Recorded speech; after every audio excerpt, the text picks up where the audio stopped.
तो हम फ़िलहाल रिकंस्टिट्यूशंस और पार्टनरशिप के बारे में चर्चा कर रहे हैं। उनके कुछ क्वेश्चंस 1 to 5 तक क्लियर भी हो चुका है। आगे का जो क्वेश्चन है क्वेश्चन नंबर 6, 7 या फिर उससे आगे, जिसमें अकाउंटिंग ट्रीटमेंट की बात कही गई है, यानी कहने का मतलब जर्नल एंट्री के बारे में कहा गया है, जिसमें फिर बोला गया है accounting treatment of accumulated profit या फिर जनरल रिजर्व जैसे बारे में। तो इन सब चीज़ों को बताने से पहले हम आपको गेनिंग रेशियो के बारे में बता देते हैं, क्योंकि हम पिछले वीडियो जब हम बनाए थे जिसमें सिर्फ और सिर्फ सैक्रिफाइसिंग रेशियो तक ही हम बता पाए थे और गेनिंग रेशियो मेरा छूट गया था। तो पहले हम गेनिंग रेशियो के बारे में डिस्कस कर लेते हैं, उसके बाद अकाउंटिंग ट्रीटमेंट के बारे में चर्चा करेंगे। तो सबसे पहला सवाल है कि what do you mean by gaining ratio, यानी गेनिंग रेशियो से आप क्या समझते हैं या फिर गेनिंग रेशियो होता क्या है।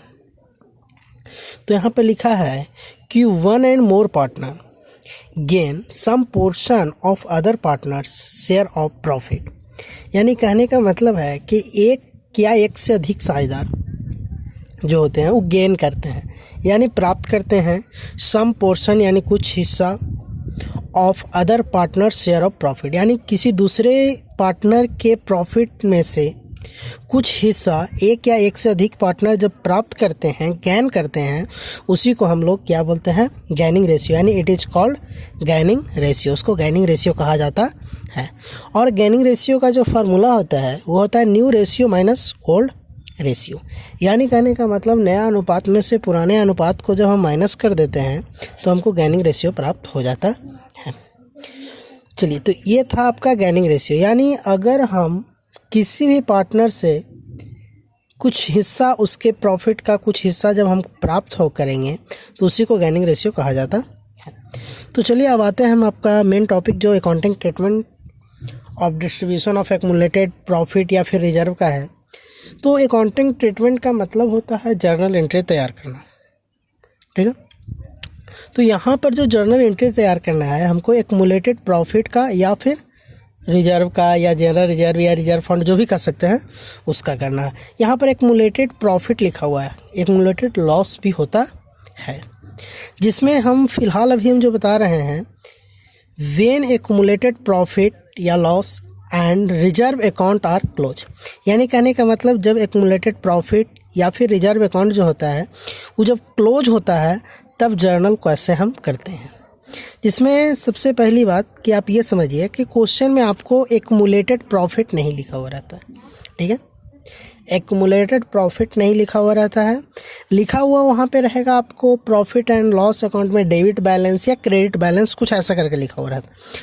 तो डेबिट बैलेंस का मतलब आप ये जान लीजिए कि होता है लॉस।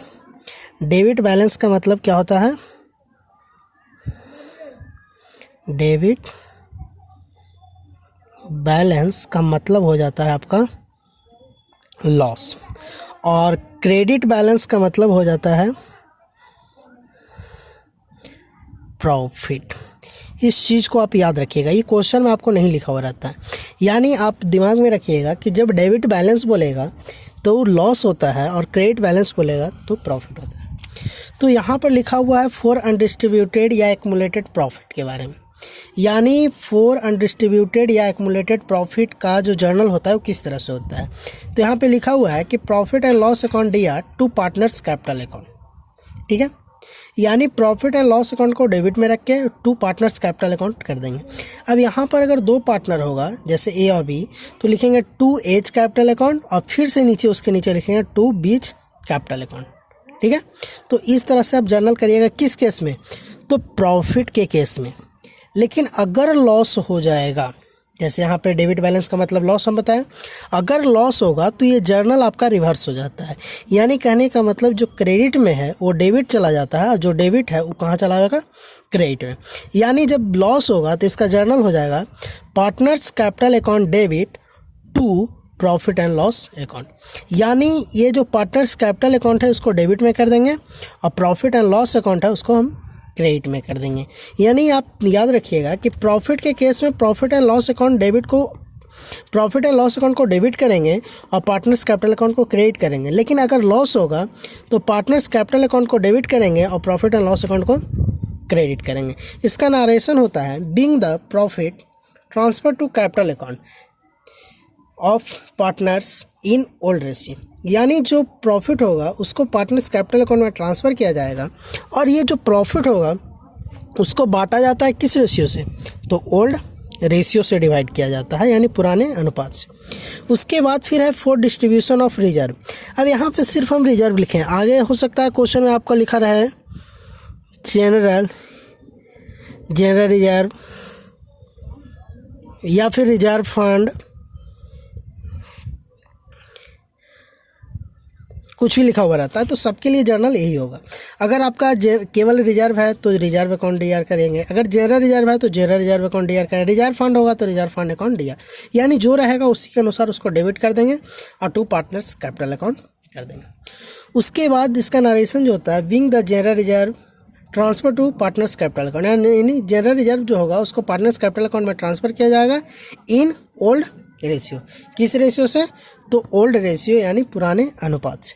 अब हम यहाँ पर जो जर्नल एंट्री बताए हैं वो सिर्फ ऐसे ही बता दिए हैं, यानी कहने का मतलब कॉलम को हम नहीं पा रहे थे, लेकिन आप लोग को बताया गया है 11th क्लास में कि जब भी आप जर्नल एंट्री बनाइए बिना कॉलम का नहीं बनाइएगा, यानी विदाउट कॉलम का अगर आप जर्नल एंट्री बनाते हैं तो आपका जर्नल एंट्री गलत माना जाता है।